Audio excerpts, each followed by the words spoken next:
Good morning student, welcome to my YouTube channel talent education point online classes. मैं धीरेन्द्र सिंह आपका इस YouTube channel पर स्वागत करता हूं। ईश्वर से प्रार्थना करता हूं कि आप सब अपने घरों में सुरक्षित एवं स्वस्थ होंगे। इन्हीं सभी शुभकामनाओं के साथ शुरू करते हैं आज की हमारी कक्षा का टॉपिक, जो नेशनल जीके के ऊपर आधारित है।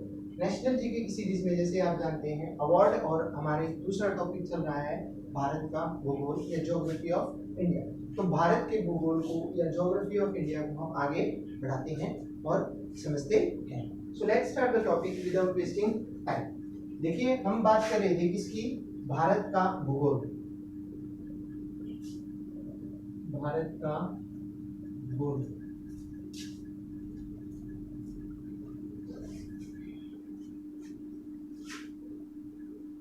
देखते हैं इसमें दक्षिण में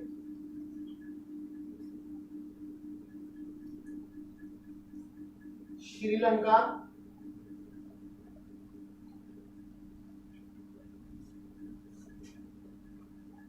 भारत के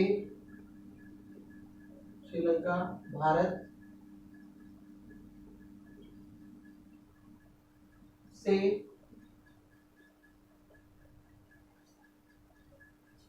पाक जल संधि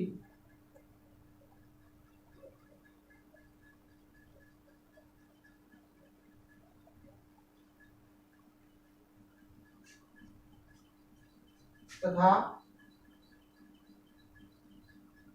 म्यांमार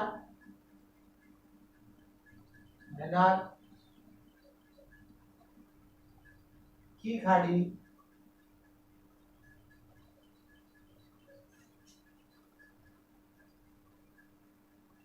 द्वारा अलग होता है।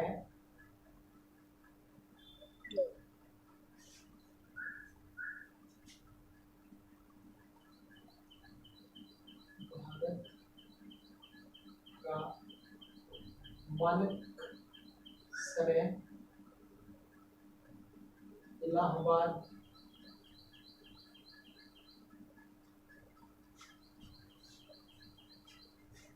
के निकट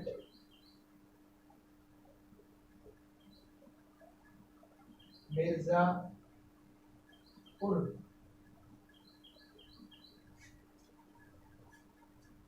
से गुजरने वाली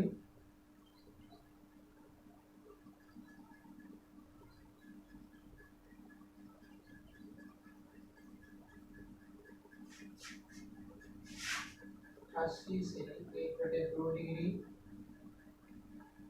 पूर्वी देशांतर रेखा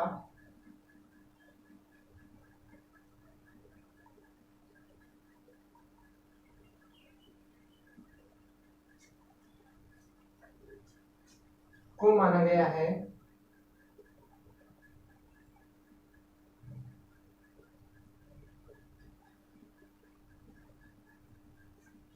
जो ग्रीनविच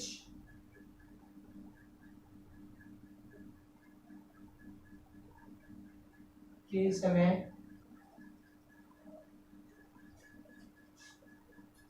से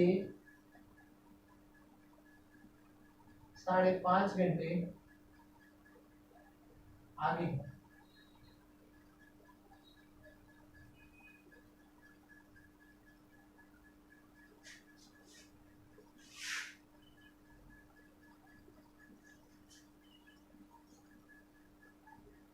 अस्सी 82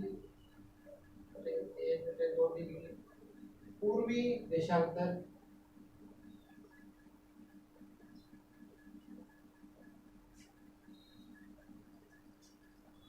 पांच राज्यों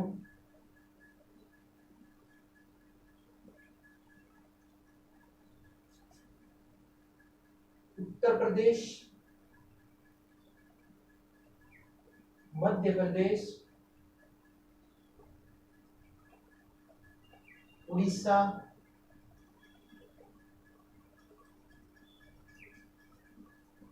छत्तीसगढ़,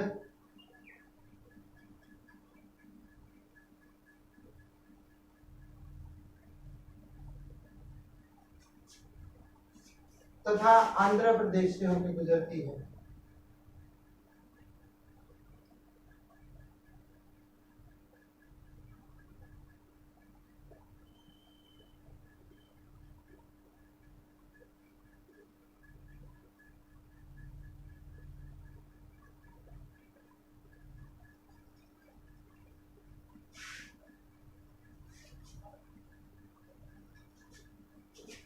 कर्क रेखा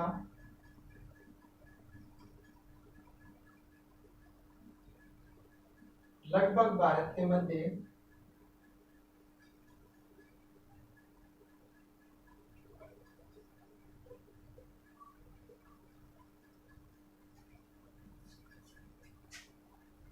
से गुजरती है।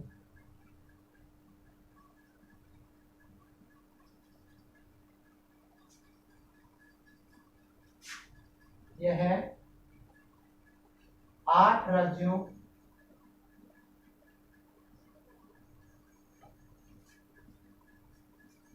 से होकर गुजरती है। 8 राज्यों जिसमें राजस्थान,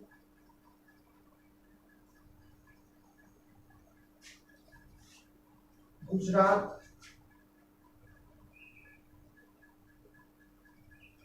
छत्तीसगढ़,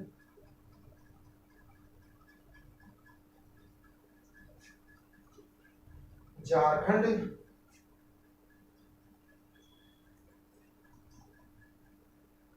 मध्य प्रदेश,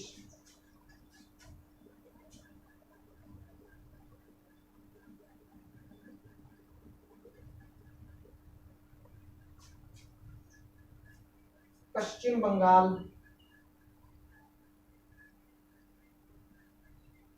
त्रिपुरा,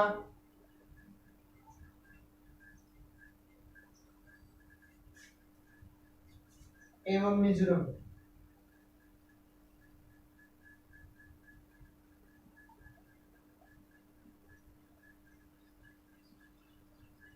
मिजोरम से गुजरती है।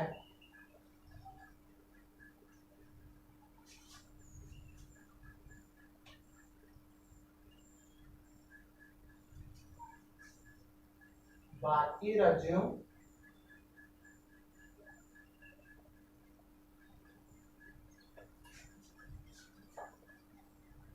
में गुजरात राज्य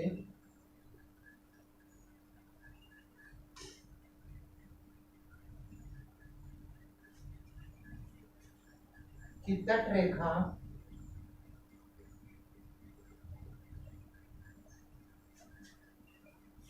सर्वाधिक लंबी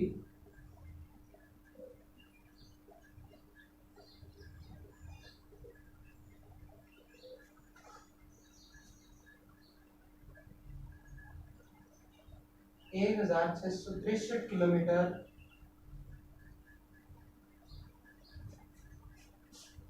है।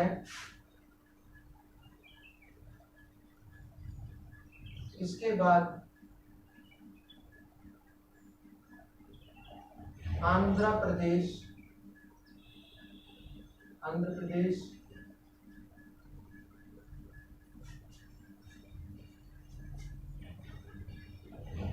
की तटरेखा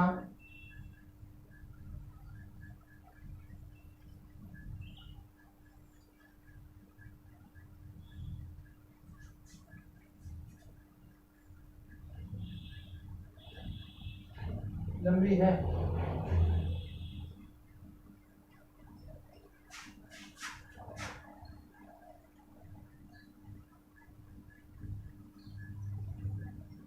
बनिहाल, दर्रे से जम्मू से श्रीनगर जाने का मार्ग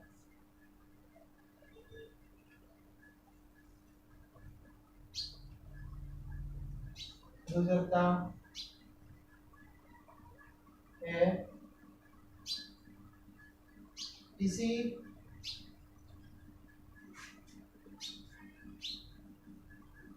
मार्ग पर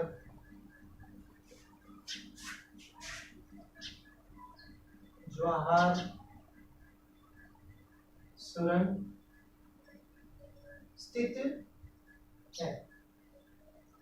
ठीक है, एक बार इन क्वेश्चंस को देख लेते हैं, फिर ये रब करना पड़ेगा।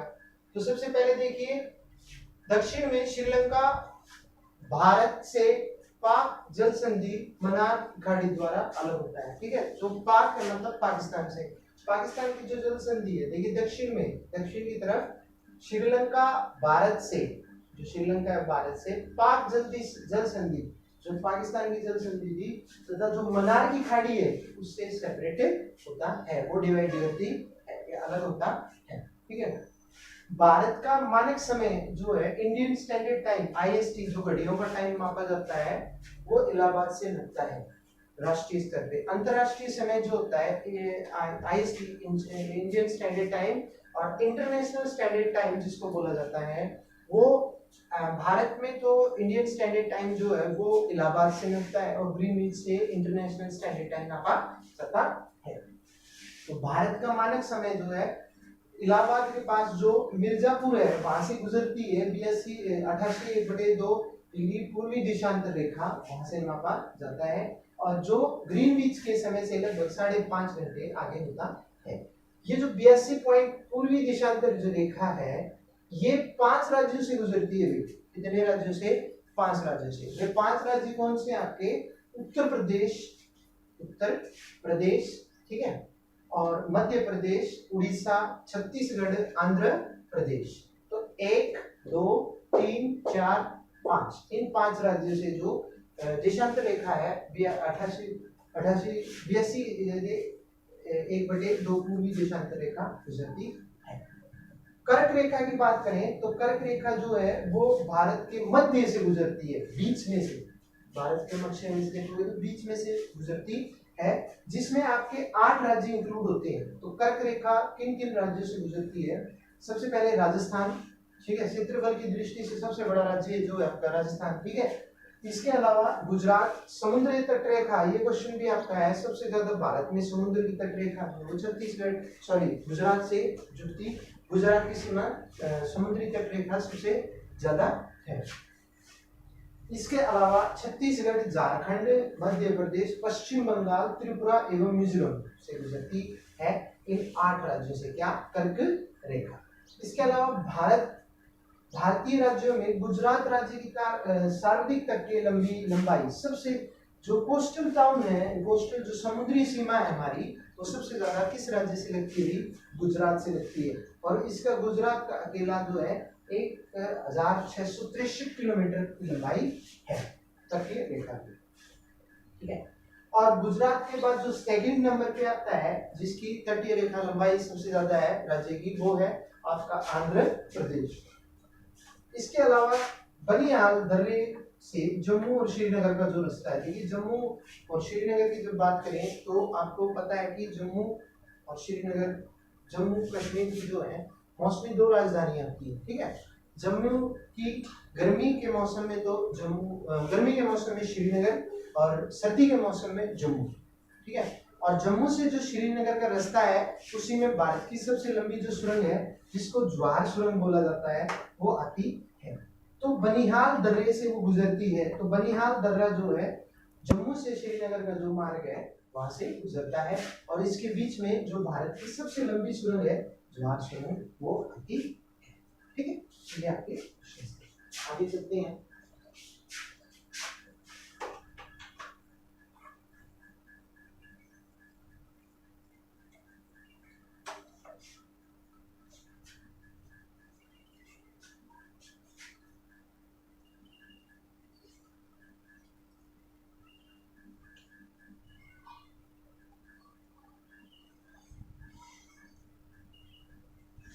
इसके अलावा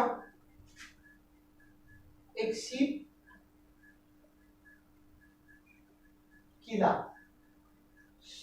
किला दर्रा जो है ये शिमला से तिब्बत को जोड़ता है, शिमला से तिब्बत को जोड़ता है। ठीक है, तो ये जो शीतकला दर्रा है आप बता सकते हो शिमला से तिब्बत को जोड़ता है। ठीक है भाई, तो आप बता सकते हो। अब हम एक चीज और समझेंगे, ये तो थी हमारी भौगोलिक दृष्टि से आगे बढ़ते हुए। इसी टॉपिक में हम आगे समझेंगे कि जो हमारी प्रमुख नदियां हैं कितनी उनकी दूरी है, कहाँ से शुरू होती है, कितनी दूरी वो तय करती है, उनका उद्गम क्षेत्र क्या है और वो कहाँ पे समाप्त होती है। तो नदियां की जब हम बात करें तो हमारी प्रमुख नदियों के हिसाब से लेके चलते हैं। प्रमुख नदियां,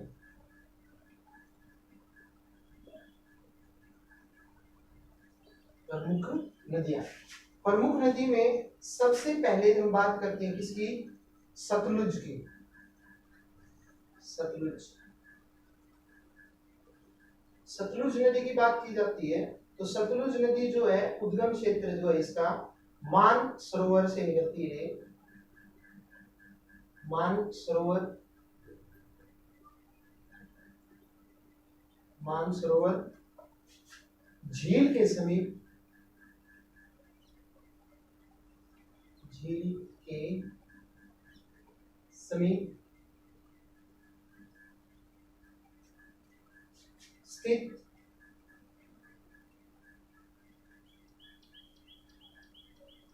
राकस ताल इस नदी का उद्गम है।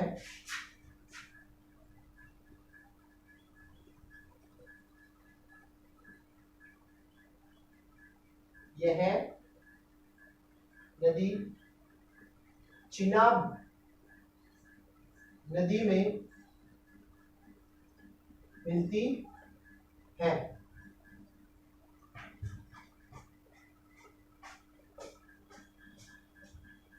ठीक है, सेकेंड है आपका रावी।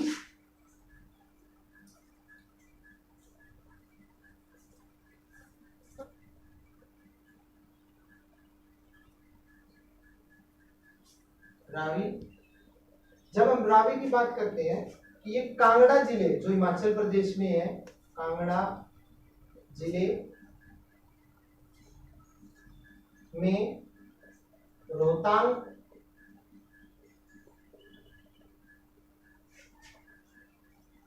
दर्रे के समीप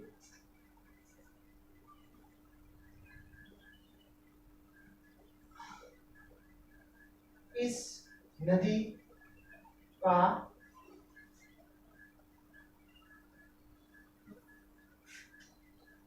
उद्गम स्थान है।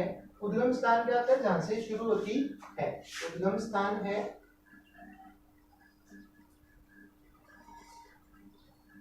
और यह भी लास्ट में, अंत में, यह नदी चिनाब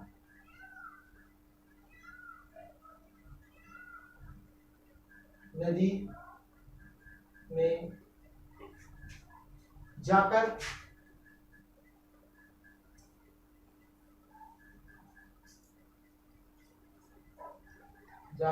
मिलती। ठीक है,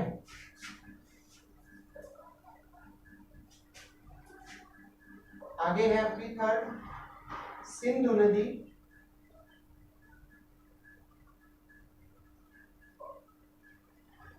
तिब्बत में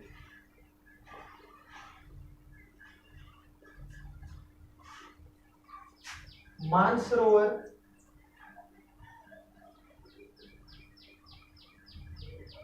तिब्बत में मानसरोवर झील के पास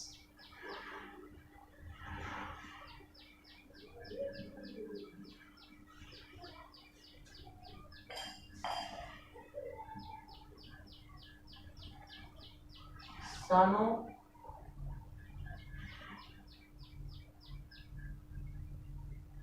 कयाबाब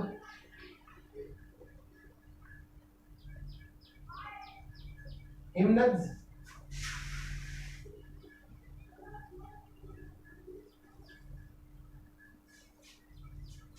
से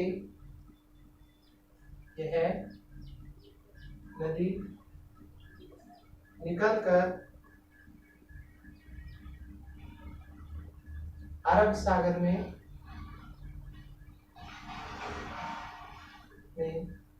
मिलती है।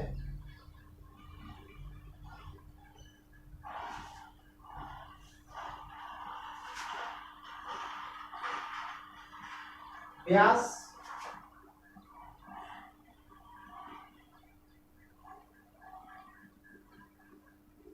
नदी,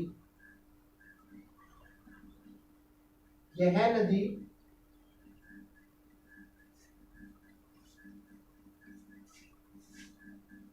रोहतांग,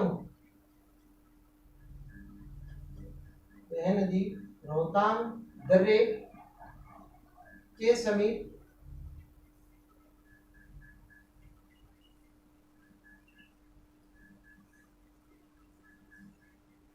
व्यास कुंड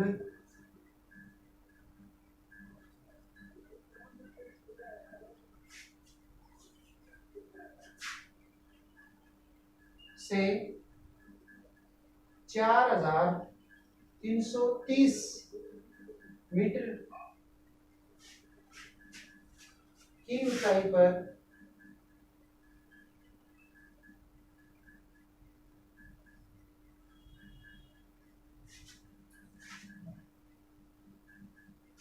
से शुरू होकर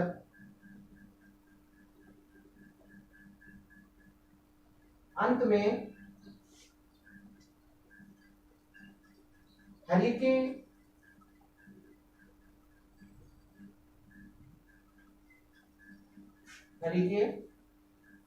कपूरथला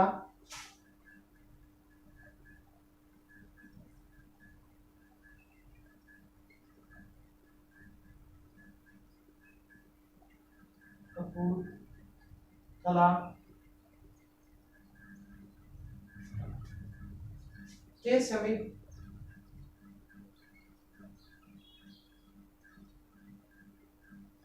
सतलुज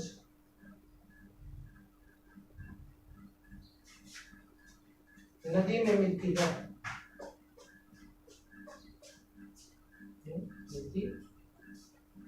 देखिए ये आपकी कुछ नदियां हैं जिन्हें हम डिस्कस कर लेते हैं। सबसे तो पहले शीतकला दर्रा जो है आप बता सकते हो कि शिमला में है, जो तिब्बत को जोड़ता है, ठीक है। इसके बाद प्रमुख नदियों की बात की जाए तो सबसे पहले जो हमारी प्रमुख नदी आती है जो कि सतलुज नदी है। मानसरोवर से ये शुरू होती है, मानसरोवर के पास जो राकस ताल है वहां से ये शुरू होती है और ये नदी जो है आखिर में चिनाब नदी में मिल जाती। तो उद्गम क्षेत्र जो है इसका राकस ताल से शुरू हुई और चिनाब में मिल जाती है। रावी नदी जो है हिमाचल प्रदेश कांगड़ा रोहतांग जिले दर्रे में समीप यह नदी का उद्गम क्षेत्र है, यहाँ से शुरू होती है और अंत में यह नदी भी जो है चिनाब नदी में मिल जाती है। इसके अलावा सिंधु नदी की जब हम बात करते हैं, रावी नदी की रावी नदी जो है कांगड़ा जिले के रोहतांग दर्रे के समीप शुरू होती है और अंत में चिनाब नदी में जाके मिल जाती है।